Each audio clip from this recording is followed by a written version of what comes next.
So to replace the sway bar links on the 95 Corolla station wagon, you want to go for the rear wheels.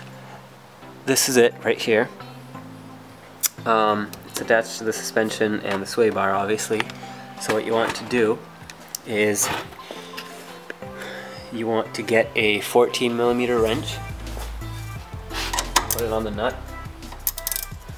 and a 5mm Allen wrench, put it on the inside, and then you hold it tight, and then and then you don't hurt yourself. You just spin the nut without hurting yourself, and then you just spin it until it comes off. And then the bottom bolt is the same, works the same way.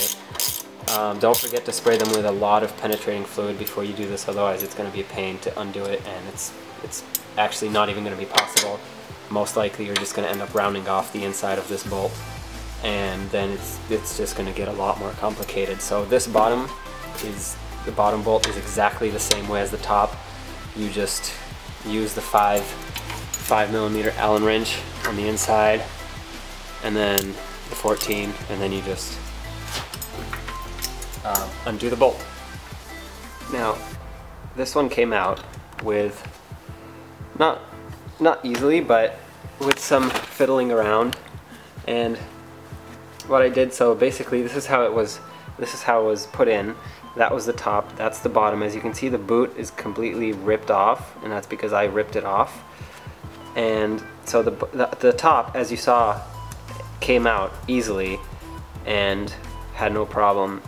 The bolt wasn't rounded, the nut was fine, and so I didn't have to do anything. Now for the bottom, I couldn't, the nut was so rusty, I couldn't get the Allen wrench in there.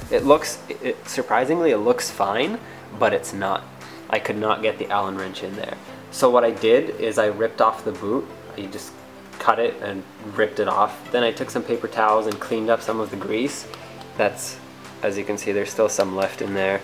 But you clean it up as much as you can, and then you take a pair of vice grips and you put it on here, and you clamp it down as hard as you can.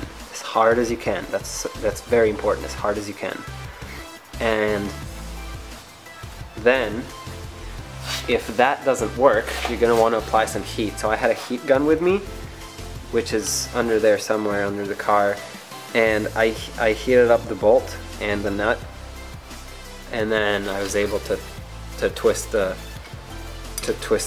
nut off. But so basically, if it doesn't come off, what you want to do is just take a pair of vice grips and clamp it down really hard, and then hold it in place, and then just undo the nut with a 14mm wrench. So then we take our new sway bar link and compare it to the old one, make sure it's the same, make sure there's nothing different about it, and it doesn't seem like there's anything different, so let's go ahead and put it in. Now, the installation is going to be a lot easier than what we had to go through to take it out. So basically you want to put it in at the top first. That's, from my experience, that's easier because then you can push the sway bar down instead of lifting the suspension. Actually, you could push it down like this, but then it doesn't quite go in. So I just find it easier to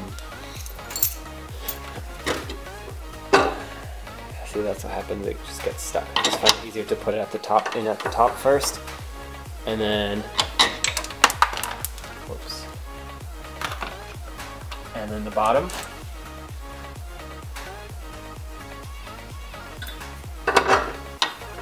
Top first,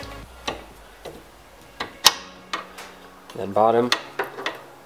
What we can also do is we can try and jack up the wheel.